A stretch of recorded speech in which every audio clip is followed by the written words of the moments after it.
Hello, this is a brief demonstration and work instruction of how to use the calibration module in Plum, which is being delivered to the ViviMed. So basically you log into the application with the required credentials. Once you log in, you will get the single branch and the QC module. Right now we have only released the calibration as discussed. So just click on this is the menu to log out, and this is the menu and under which you have the calibration module. So under the calibration module we have different type of instrument types which have been defined as given as per the mail of the ViviMed.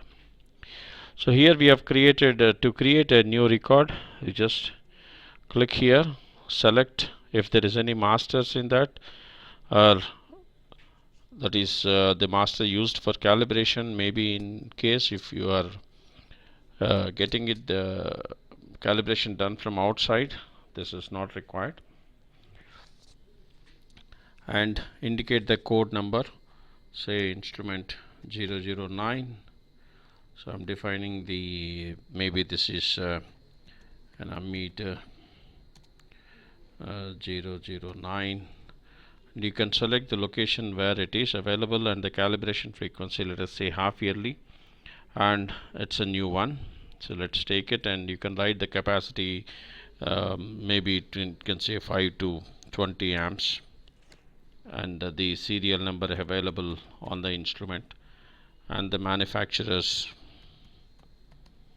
or whatever it is, and you can briefly write the remarks and save the record, and you will see that the instrument has come here, that is the IN. You can edit it and save it, and you can also attach any documents pertaining to how to manage it.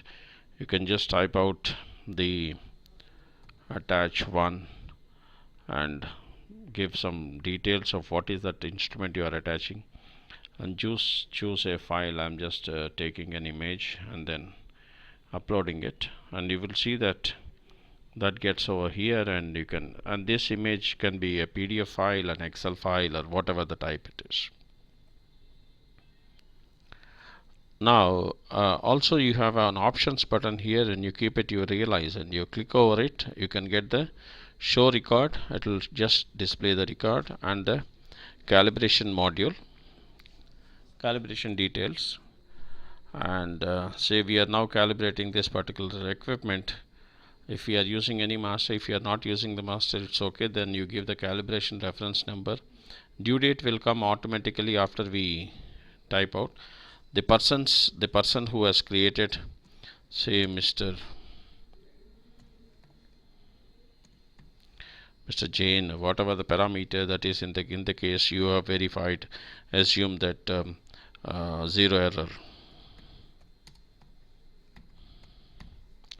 So you are successful and it is working, so is okay. So the moment you have inserted this, you will realize that the record is ready, and you can go to the calibration record. Since we have defined the frequency of this as half yearly, you will notice it has already created a due date that it belongs to this. And if the calibration is traceable to some national standards, you can also have an attachment here and say national, maybe you can say National Physical Laboratories test certificate, and choose the file and attach any of the PDFs or workflow documents or whatever it is. You can, I'm just saving a dummy document, so you can just see it's a case where you have created the record and you calibrated the instrument. You are also showing him the evidence of the document, and this way you will be able to calibrate. And of course there are some mini reports based on which you can draw when is the calibration due and what is due in next month, and any alerts and all that. And when you complete the job, just log out, and that's it. Thank you.